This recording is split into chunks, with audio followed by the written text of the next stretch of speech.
já clica no like e assiste aí. Nesse vídeo a gente vai falar sobre os sinais do cão. Muitas pessoas acham que os cães são que nem humanos, mas eles têm muitas diferenças. E o cachorro, ele sinaliza como se ele não tivesse gostando. E que dom é esse? Que dom, me fale! Que ele continua. E aí, muitas vezes acaba em... E... Acidentes.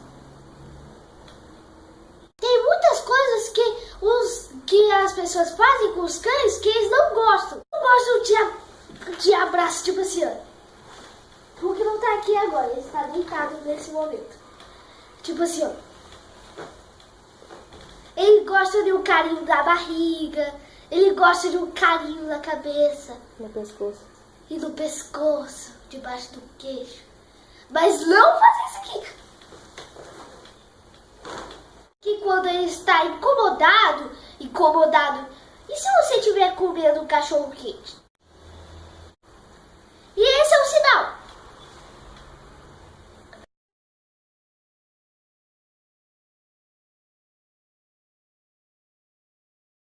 Quando ele senta assim, de costas para você,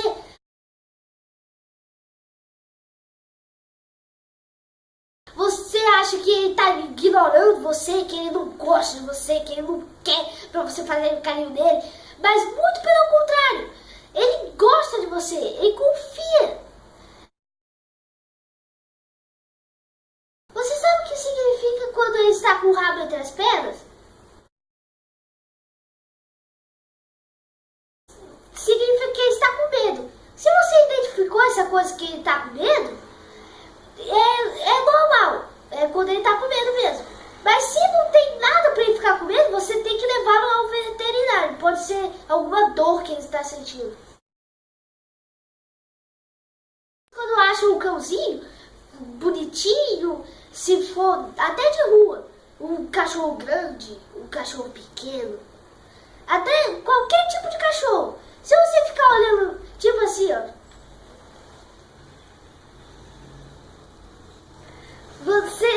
ele não gosta de contato visual. Se você ficar olhando fixamente assim nele, ou de qualquer jeito, ele pode ficar com tanta raiva, que ele pode até te morder. Pra eles, isso significa uma ameaça.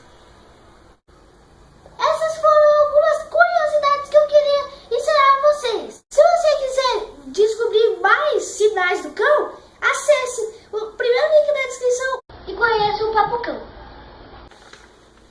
Se inscreve no canal e já deixa seu like.